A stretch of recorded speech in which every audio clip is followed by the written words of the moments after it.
میرے نبی پاک علیہ السلام نے فرمایا قیامت کے دن رب کریم فرمائے گا کہاں ہیں وہ لوگ؟ منادی اعلان کرے گا میدان محشر میں، کوئی آدمی اعلان کر وہ کہاں ہیں لوگ؟ اور تو کس کو ڈھونڈ رہا ہے؟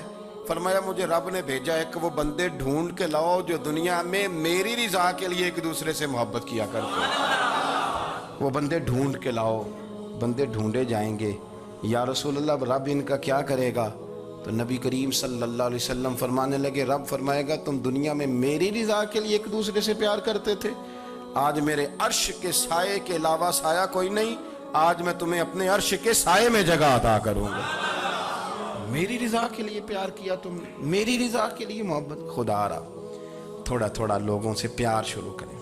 آپ یقین کریں وہ پولیس والے سے آپ کہیں نا کہ تو اپنا رویہ ٹھیک کر، تو کہتے تو انہیں پتہ نہیں بندے کس طرح دا ساڑھنا سلوک کرتے ہیں۔ وہ بھی مطمئن ہے، وہ کہتا ہے اگر میں گالی گلوچ کر رہا ہوں تو میں ٹھیک کر رہا ہوں۔ وہ کہتا ہے یہ لوگ لائے کیس ہیں۔ آپ دیکھ لیں، آپ سمجھ لیں چیزوں کو۔ میں نے ڈاکٹر صاحب سے کہا کہ تھوڑی سی آپ لوگوں سے شفقت کریں، غریب لوگ آتے ہیں تو کہتے ہیں مفت دوائی دیں تو یہ بیچ دیتے ہیں جا کے۔ ہر شخص نے ایک دوسرے کے خلاف کہانی بنا لی، نفرت کے لیے کوئی نہ کوئی پلان کر لیا، ہمیں باتیں مل گئیں، ہم نے داستان سرائی کر لی، ہم نے اپنے ذہن کو اکٹھا کر لیا۔ مجھے بتلاؤ نا یار، اگر رسول کریم صلی اللہ علیہ وسلم اور باقی انبیاء بھی قوموں کے بارے میں یہ سوچتے کہ یہ بڑے ظالم ہیں، یہ بڑے چور ہیں، یہ بڑے ڈکیت ہیں، یہ بڑے غاصب ہیں، یہ کافر ہیں، منافق ہیں، تو بھلا ہو سکتا تھا، لوگوں کا فائدہ ہو سکتا تھا۔ وہ لوگ بڑے بڑے سخت گیر تھے، پر محبوب نے فرمایا وہ جو کریں گے وہ ان کا انداز ہے، اور ہم جو کریں گے وہ ہمارے رب نے ہمارے ذمے لگا کے بھیجا ہے۔ اپنی زندگی میں تلاش کریں اور پیار کریں اور اچھے لفظوں سے لوگوں کو یاد کریں اور خوبصورت لہجہ اختیار کریں اور ٹھنڈی اور اچھی باتیں کرنے کی کوشش کریں، اللہ کی رضا کے لیے، اللہ کی رضا کے لیے، اللہ کے بندوں سے پیار۔ یارو دیکھو، عورت ہو طوائف، زندگی ساری بیت جائے گناہوں میں، لیکن میرے نبی پاک فرماتے ہیں وہ رب کی رضا کے لیے کتے سے بھی پیار کر لے تو رب اسے جنت عطا کر دیتا ہے۔ تو کتے کو پانی پلا گئی، پر پلا گئی نا اللہ کی رضا کے لیے، اسے کوئی فائدہ تو نہیں تھا نا، وہ اللہ کی رضا کے لیے پلا گئی، تو رب کریم نے اس کے سارے گناہوں کو، کسی سے پیار تو کریں، خدا را کسی سے پیار تو کریں۔ اس سال میرے گاؤں کے میلے کی بھیڑ میں جو گم ہوا وہ ایک بھکارن کا لال تھا، اس غریب کو تلاش تھی متاع خلوص کی، اور مخلوق چپ رہی کہ یہ مشکل سوال تھا۔ یار کوئی شخص ایسا بچا ہی نہیں جس سے لوگ امید کریں، توقع کریں کہ مجھے یہ اپنا کندھا دے گا میں سر رکھ کے رو لوں گا۔ کوئی ایک ایسا شخص ملا ہی نہیں جس کے بارے میں لوگ کہیں کہ بڑا مخلص ہے یار۔ اتنی بڑی میرے محبوب کی امت، ہر حکومت غلط، ہر شخص غلط، ہر بندہ برا، ہر جماعت بری، اللہ کی رضا کے لیے کچھ لوگوں کے لیے فروغ محبت کا بھی فریضہ سر انجام دیں۔ کیسے لوگوں کو یہ بات سمجھائی جائے؟ حضرت ابو ادریس خولانی رضی اللہ تعالیٰ عنہ تابعی ہیں، حافظ منذری نے الترغیب و ترہیب میں لکھا ہے، فرماتے ہیں کہ حضرت ابو ادریس خولانی کہ میں دمشق کی جامع مسجد میں گیا تو میں نے ایک چمکدار چہرے والا، سیاہ داڑھی والا، چمکتے دانتوں والا خوبصورت نوجوان نبی پاک کی حدیثیں بیان کرتا دیکھا۔ اس کے چاروں جانب حضور کے غلام بیٹھے تھے۔ میں نے ایک شخص سے کہا یار بڑا حسین چہرہ ہے، بڑا ہی خوبصورت انداز ہے، کون ہے بندہ؟ انہوں نے کہا آپ نہیں جانتے، یہ صحابی رسول حضرت معاذ ابن جبل ہے رضی اللہ تعالی عنہ۔ حضرت معاذ ابن جبل کا انتقال بھی کوئی 40 سال کی عمر سے پہلے ہو گیا تھا، لیکن ان پر حضور کا اعتماد اتنا تھا کہ حضور نے اپنی حیات ظاہرہ میں گورنر بنایا انہیں صوبے۔ چمکدار دانت، حدیثیں بیان کر رہے ہیں۔ حضرت ابو ادریس خولانی رضی اللہ تعالیٰ عنہ کہتے ہیں رش بڑا تھا، میرے دل میں خواہش ہوئی کہ آج تو لوگ زیادہ ہیں، کل آؤں گا ملاقات کروں گا۔ کہتے ہیں اگلے دن میں اپنی طرف سے سب سے پہلے گیا، پر حضرت معاذ ابن جبل تو مجھ سے پہلے مسجد میں موجود تھے اور وہ نفل پڑھ رہے تھے، اللہ اللہ کر رہے تھے۔ تو میں نے ان کے ساتھ سلام لی، فرمانے لگے کیسے آئے ہو؟ تو میں نے کہا حضور کل آپ کو دیکھا ہے، آپ کی باتیں سنی ہیں، تو گویا آپ کا تو چہرہ ساری رات میری آنکھوں کے سامنے رہا، تو میں تو سویرے زیارت کی غرض سے حاضر ہوا ہوں، اللہ کی رضا کے لیے مجھے آپ اچھے لگیں۔